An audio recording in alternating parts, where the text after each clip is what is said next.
How many times have you started something new, a new venture, a new project, and you've been super excited, very motivated right out of the gate? You're just ready to jump all in. And then you eventually, as a little bit of time wears on, you start to lose your motivation. And you may even quit, or you may decide, oh, let me go do something else. Let me try something different. And you don't stick with the original goal, plan, or project that you wanted to do. If this sounds familiar to you, I hear you. I'm with you on it. And my guest for this week, Andrea Olson, is someone who has shared so much information. She's a coach. She helps work with entrepreneurs, and she gives so much wisdom, so many jewels in this episode to help you combat that type of thinking. So to hear more on this, tune into this week's episode. Welcome, everybody, to another episode of Masks Off for People Pleasers and Perfectionists. I'm Kim Gross, your host. I'm going to start with the quote, which is a quote that was given to me by Andrea herself, and it's one that she uses often. So that quote is this: "Success on the inside can feel as good, if not greater than, the success you achieve on the outside." And that's just so freaking amazing, right? Because this is masks off. So usually when people are wearing masks, it's seeing the outer part and not the inner part. So the fact that you chose this quote is so apropos. So welcome, welcome. Thank you. You're welcome. So how about if you just introduce yourself in your own words and tell us a little bit about who you are and what you do in the world? I would love to, Kim. Thank you so much for the offer to be on your show. My name is Andrea Olson. As you mentioned, I'm a wife, a mom of two young kids, and I am an entrepreneur who's been in this space for 11 years. Prior to that, was leading an HR team for a fashion retail company, so very different lifestyle. That was before being married and having kids. But my 20s were an experience in corporate America and really trial by fire and growing rapidly up the corporate ladder, thinking that's what I really wanted. And I was at a company that was truly like my dream board type company. And so I saw no reason to think I needed to explore other things. And so when entrepreneurship landed in my sphere, I realized, okay, I could see some benefit creatively to exploring that. But beyond that, I really didn't think of it as maybe a career transition. But then as I got into it, I started to see all the pieces that fit into a puzzle that I had never explored, which was, oh my gosh, I can really design and dictate my life based on what I want. Okay, this is so different. Plus, I was in HR, and HR can be really rewarding, but it can also be incredibly demanding and draining.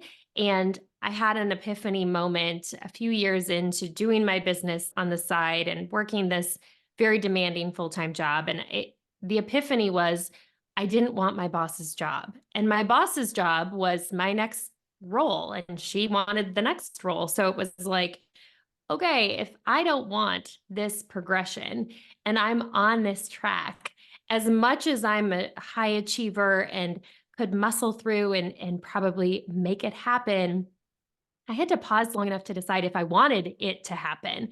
And that was really the beginning of shifting a lot of identity for myself. And then once I did make the shift into entrepreneurship, I was then married, had a baby on the way, just decided to design my life around my priorities a little bit differently.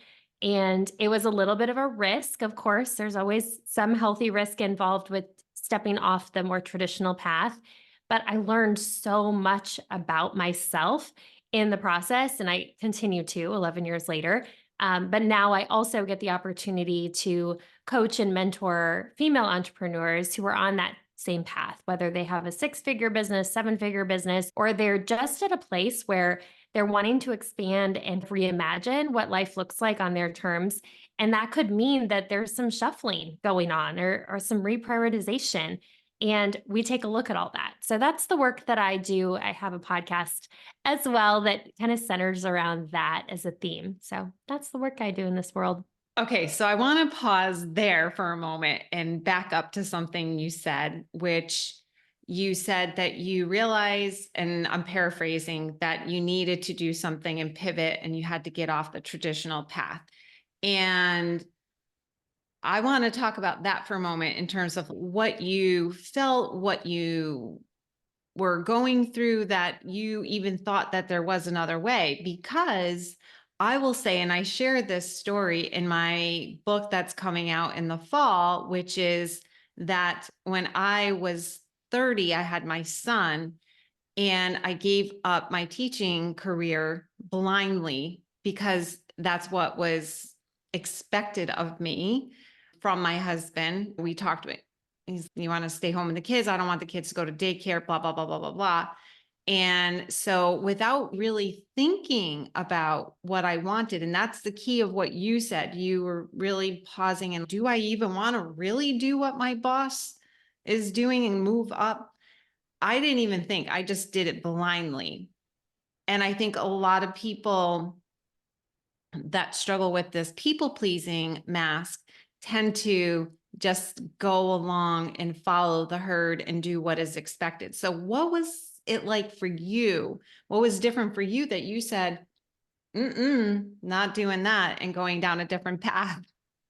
Oh gosh, what a great question. A couple things I think were at play. I think number one, I did have the benefit of being raised in a home where my values were really entrenched at an early age. So the value of family, the value of being ambitious and striving for excellence, they were both involved with my identity. And so when I was growing in my career in my 20s before having kids, I didn't have to balance the idea of family quite the same way, right? It was me, it was my future, it was go for it. And then when I started to assess my future, I started to run into this natural tension that exists for most women around what will happen when. Like, I wasn't there yet, but I was starting to imagine, okay, what will happen when? And because that value of family was so strong, I started to assess I'm going to probably want another option. I didn't really know what that would be. So I'm not going to say that I figured it out overnight. I really didn't.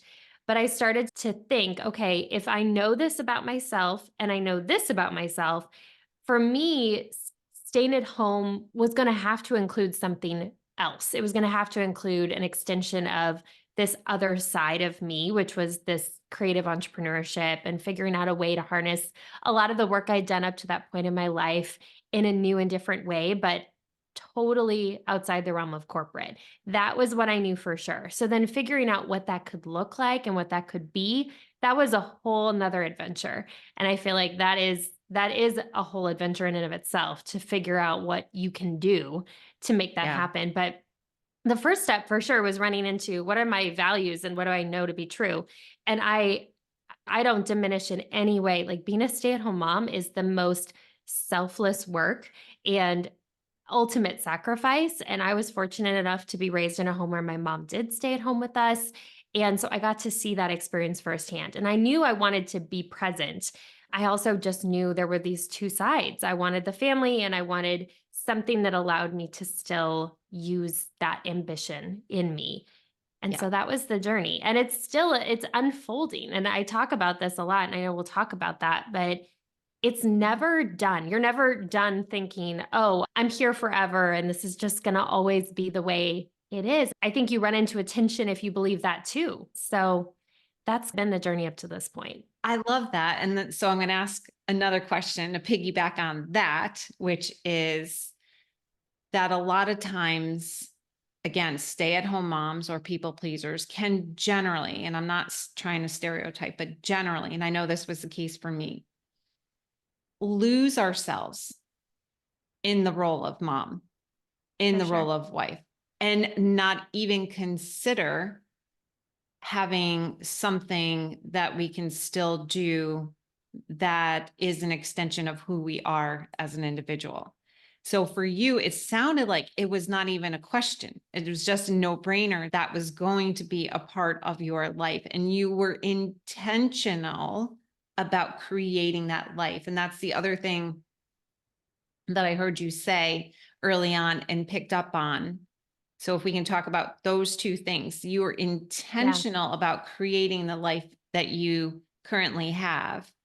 And you just, was it just a knowing, or did you have to wrestle with yourself a little bit in terms of having that component? What a good, yeah. So I haven't thought about it from that perspective, which tells me I had it modeled really well by some other Mm, people around me. So, not necessarily in my own upbringing with my mom. Like I said, she was a stay at home mom, but she actually had owned her own business before having me. So, she did have entrepreneurship in her background, but then gave that up. In her words, she gave that up when she mm, had me. So, interestingly enough, I had an experience of knowing my mom had been an entrepreneur, gave it up, sold her business when I was born. And life back then, there wasn't an online way to build a business, right? So she didn't have the opportunity that mm, now I was stepping into, which gave me the view of saying, oh, there is actually a way. And I think being a possibility thinker or being possibility aware is a big component to knowing it's possible. I don't think you have to have it all mapped out to believe it's possible. If you are looking for clues that it is, you'll find clues that it is. If you're looking for reasons it won't work, you'll definitely find those too. So I had enough of that. I had enough clues that it could work around me to bet on myself. And like I said, I started to build that business while working full time. The first 3 years of my business, I was still working 55 hours a week in corporate America and building that on the side. So I love to tell that part because I think in the moment, we all want that dream life to unfold really rapidly. And we're like, oh, I want to leave this job so I can just focus on this other business. And I think that's a myth. That's the norm. That's not normal. And if you've been successful in your career, you probably can't afford to just quit tomorrow and lose that income. There's a reality to it. So being intentional had a lot to do with being planful so that I didn't step off the track and go, ooh, it's really hot over here. I know nothing about this. I want to get back on. I really wanted to know that I had the foundation built so that, yes, I didn't have it all mapped out. You never can, but I had the foundation established so that when I did take that healthy risk and start pursuing that in a more full time capacity, I wasn't learning all of the basics simultaneously. I had the basics. I was just now able to cascade it to the next level. And that's the advice I would give when somebody wants to be intentional about designing it is don't wait to design it till you need it. Start with the pieces you can today and just build that foundation because it always takes a little bit longer than you think it will. And you're living your life today. So there's no reason to sit and go, when that happens, then I'll start living. yes. Like Yes. you'll just wait forever, right? Exactly. Just keep putting it off. And the other thing too that I hear and want to bring in relationship to what you just said is that, again, this is masks off for people pleasers and perfectionists. So a lot of listeners are perfectionists and can go into this all or nothing mindset. I have to do it all or nothing at all. Right. And I just started about a month ago. I'm taking a 6-month class with Mel Robbins. Oh, So have nice. you heard of her launch Oh, program? yes, yes, Yeah. yes. And I've heard her live. She's amazing. She's so good. She's so good. So I'm doing this launch program for 6 months. And what we have to do in the beginning is this 30-day sprint. It's called a 30-day sprint, where we Mhm. have to pick a project and we have to work on it for 30 days. But here's what I love about it. And I don't know why. I guess I know why I didn't think of it before, because I can go into perfectionism, right? All or nothing. Yes. And it's about doing 15 minutes a day of intentional work on my projects. Mine is to grow my podcast. So, what can I do 15 minutes every day to help reach that goal. And in the past, I kept saying, oh, I just want to grow my podcast. I want to grow my podcast, but I wasn't doing anything. I wasn't taking any action because I thought it was this big monumental thing that I had to attack rather than Yeah. breaking it down. Yeah. So how do you have any thoughts on that? And how does that relate to what you were just sharing for your personal experience? Yes, that is so much a part of my experience. So, my entire success in my business that launched to the point where it allowed me to step away from my full-time income was driven by consistency compounding. 1,000%, Oh, that's what that's good. happened. And I loved that I could hold on to that nugget anytime I was feeling stretched by the idea that I needed intensity over effort. Like it was like anytime I get stuck in this mindset of it's got to be like my number one focus. And if I'm not focused on it, I'm failing. Like anytime those thoughts would creep in, because I know perfectionists can run into that where it's like, if this can't be my entire focus, then it's worth nothing. Like I should put nothing towards it. And all that means, what I've learned, what that means is that we don't have a healthy relationship with failure. We believe Mm. that's something we can become. You can't become a failure.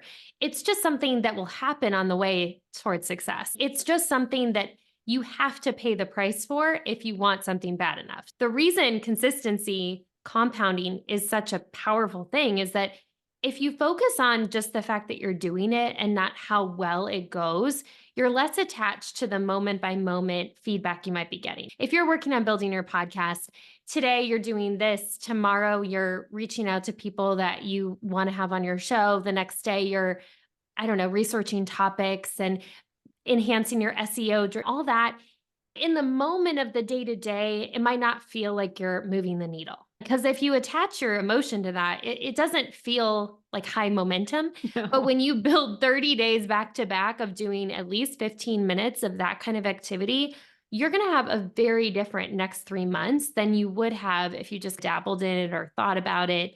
And that's why successful people are successful. It's not because they have a secret or they've taken this one course that you don't know about and it gave all the secrets away. It's none of those things. Continuing to learn and grow is so important.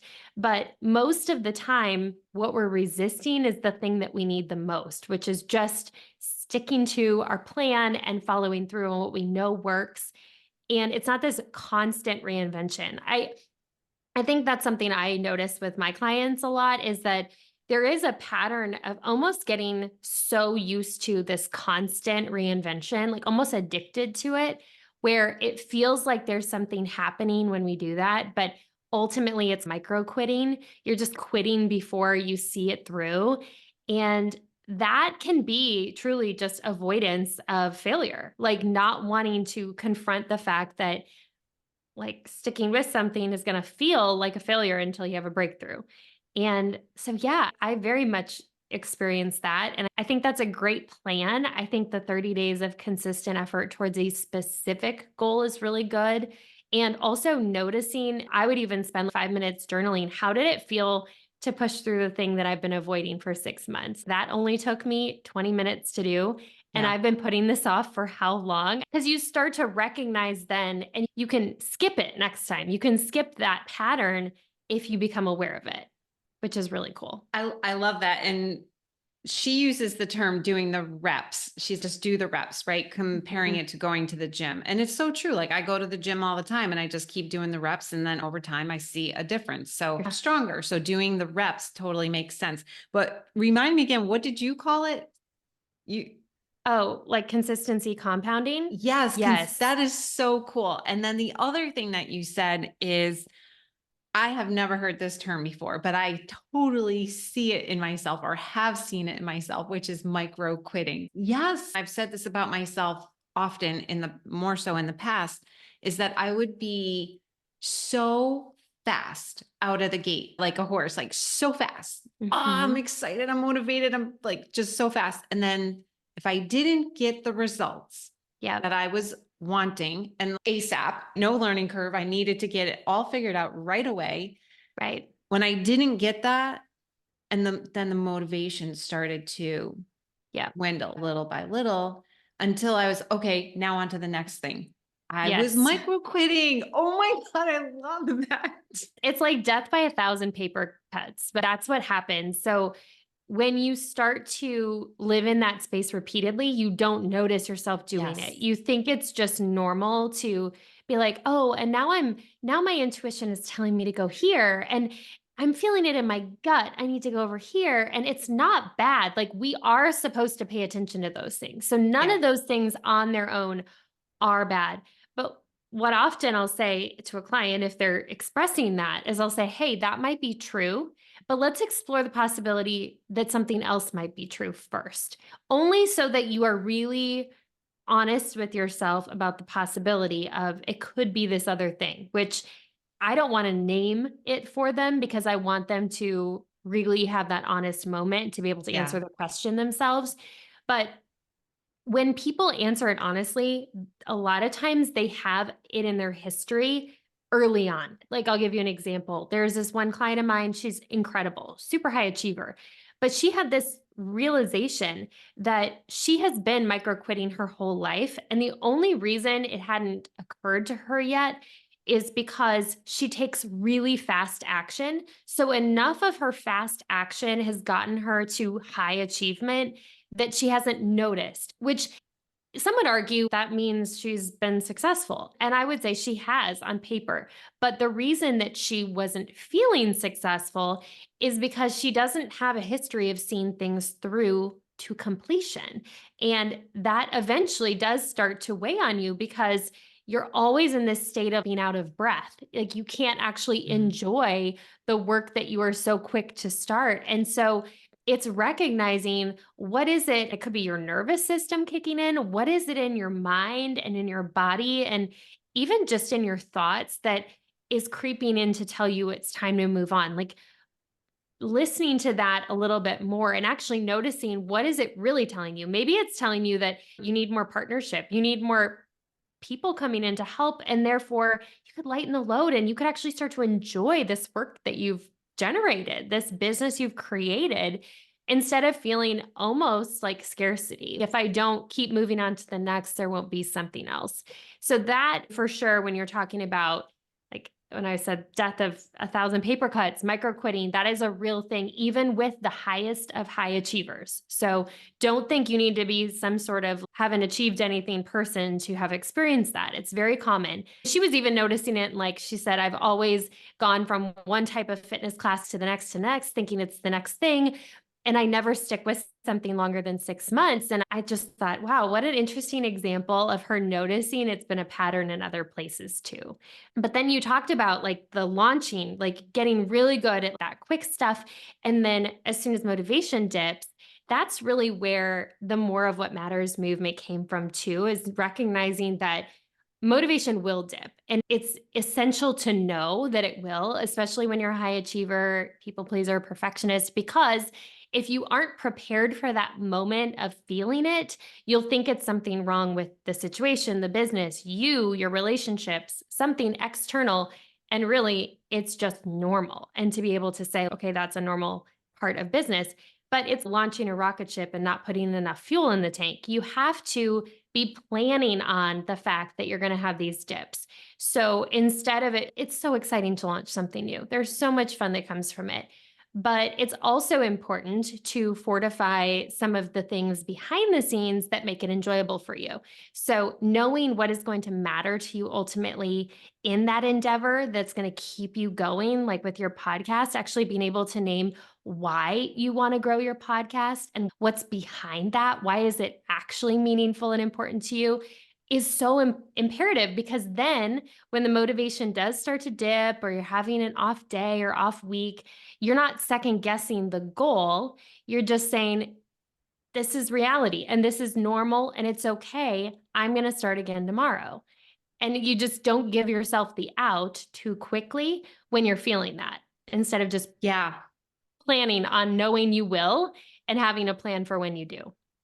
So first of all, that's super helpful to note that motivation will dip and just expect it. Yes. Secondly, what you said is so key as well, because in this course with Mel Robbins, she has us journal we have a workbook. So every day that we're working on our 15 minutes on our projects, we have to journal or write down, why am I doing this Mhm. project every day?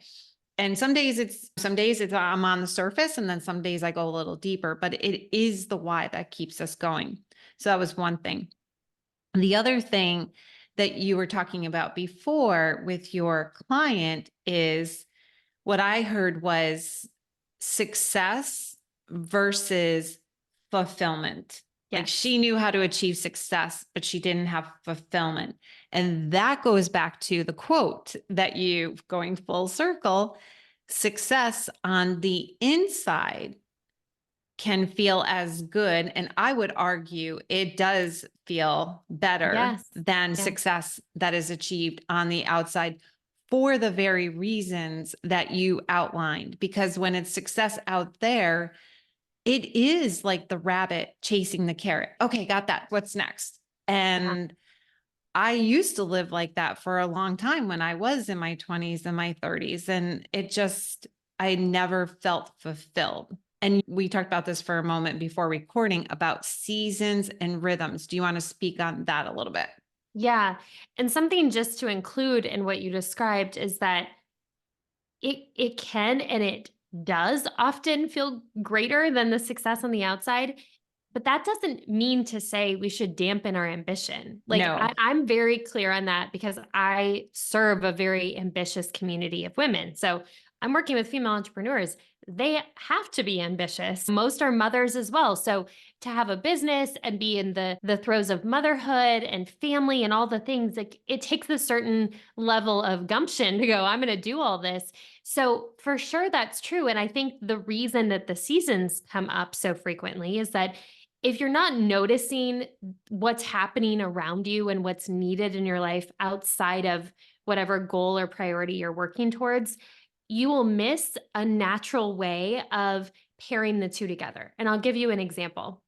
It's very easy to have a goal and see it for the important goal that it is, and you see the value of it. Let's say it is about growing your business and putting all your focus on that, and then putting blinders on essentially to anything that is not that. But let's say you have a child who is going through a season where they just need a lot of extra parenting. They need a lot of extra close parenting. And in that season, some of the things that you would typically say yes to might pull you away from home a lot more.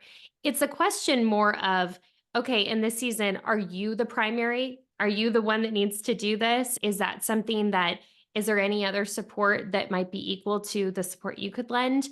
And if the answer is no, then the question is, okay, if this is what matters more right now, how can I figure out a way to integrate this goal with where we are right now? And how long is this season? Especially naming that if you really do know, okay, it's really a finite period of time. It's this school year. Okay, so I don't have to write off every goal I have ever had and ever will in the future. It's this finite period of time. Or maybe we don't know how long it will be, but we can pretty much estimate that it's going to be max this window of time. And then you at least have the perspective, which I think so much we get attached to, like our own timelines and our own way of doing things, just forcing something to come through. And sometimes we have to pay attention to the fact that maybe that's going to slow us down to speed us up later. And I have knowingly missed opportunities that others have deemed really incredible opportunities once in a lifetime. I've quote unquote missed those by choice because I wasn't in a season to take on something new and different. And what I gained from having that perspective now, I think has tripled my effectiveness in coaching and mentoring in my own business and having really grounded perspective that if all I had ever done was react to someone else telling me something's a good opportunity, I'm not sure I would know what I know now to be able to offer this. I think seasons are relative to who you're talking to. A season could be a summer. It could truly be, okay, we're in a different rhythm this summer. Kids are home. This is what's going on. Or it could be a season of business. Like we're just in a drought right now and things are not as easy as they once were. And you're just clear that's the case, but you're also doing something with that. It could be a variety of things, but I will say naming it and being able to not resist it, but more adopt it so it can come into the fold of determining, okay, how do I need to shuffle things right now? I'm a big believer that there's no such thing as perfect balance. So don't try to go and achieve it. Truly just start to pay attention to what rhythms do need to exist to both fuel your goals and your life and the people you care about so that you can integrate them as best you can. And some days you'll feel like you failed, and some days you'll feel like $1,000,000. And that's part of balance. That is exactly what it will feel like. You won't always feel like a success, but don't label yourself a failure because you certainly are not that. Yeah, I love that you shared that story and explained that for us because I did have seasons. I don't know if I necessarily was intentional or remember having a conversation with myself about it. And maybe a little bit in hindsight, maybe I wish that I had because I would have taken a little bit of pressure off myself. But I had a very long season of staying home and raising my kids and then taking care of my parents when they got older and they were sick, and then an uncle. But there was this knowing, there was this quiet knowing, this is okay. This is what I need to do now. And at the same time that I was raising my kids and taking care of my parents, I was doing a shit ton of inner work, Mhm. like a shit ton of inner work and healing.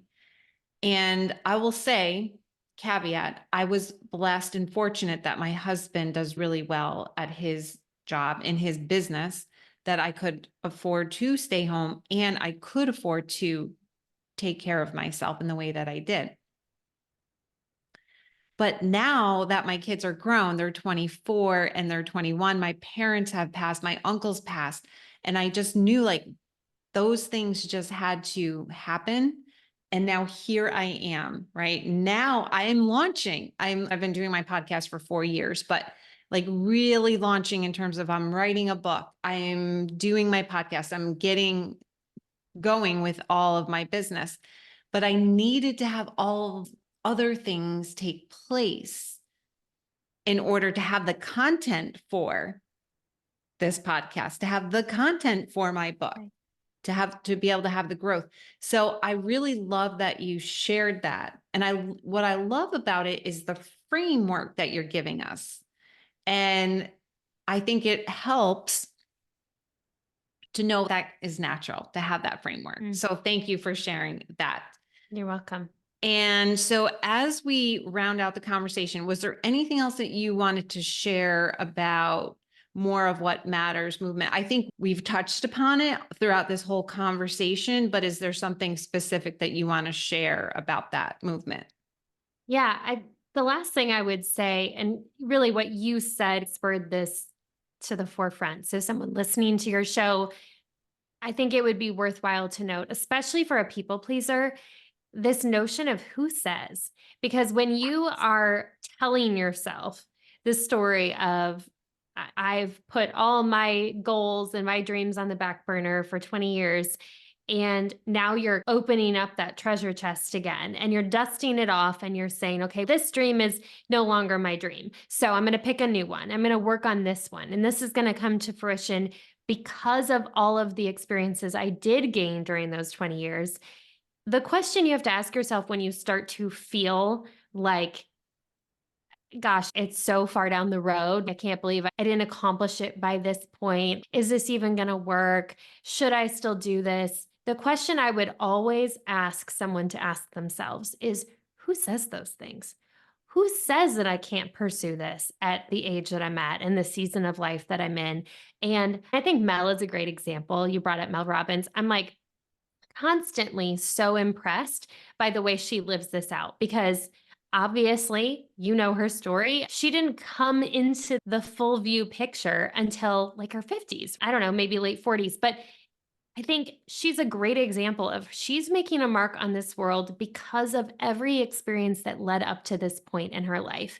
She wouldn't have been nearly as effective in what she's doing in her 20s. She didn't have that experience to pull in. And I don't think you have to wait for a certain number of years of experience, but I certainly recognize when we shortchange that into believing we're too late. Like, where is that sweet spot? It doesn't exist. It actually exists only in our minds. If we're Mm. able to reframe the story to say, this is what matters now, and here's how I got here, and here this could help somebody else, then you have entire purpose already mapped out. You just have to live in it. You just have to act upon it. And I think that's very freeing when you've been worried about what other people think or pleasing somebody else's standard of this is how you need to live. If you can get clear on that one thing, it'll change your life. So that's where I'd want to end. Oh, I love it. I love it. And yes, and I will just ditto, underline, highlight, underscore that I now am able to be in a place where I can look back. Hindsight is 2020 at times, and I can look back and I can see the abundance of why I had to do what I had to do to get to where I am, rather than being in that place of lack and scarcity of saying, oh, I'm too old. Oh, why me? Or, oh, I failed, or whatever the case is. So Right. it does take a lot of shifting of the mindset to get to that place, to be in a framework of abundance rather than lack and scarcity. So I love that. So thank you so much for sharing all of your wisdom and your insight. It was truly a great conversation. I shared with you at the very beginning that I'm not feeling well. I think I'm like the flu or something, but I have to honestly say that having this conversation with you, I'm feeling better, and Mm. it just lights me up. So Oh, I thank you love to hear so that. much. I hope you're feeling better soon. And thank you so much for having me on. It's been a complete treasure, honestly, to spend this time with you. And before we end, I have to just remind myself to ask you, where can people find you? Yeah. So I would say Instagram is the best. I'm always A on Instagram and Andrea Olson Coaching on Instagram. I've been on Instagram for a long time. So I have a personal account and then a coaching account.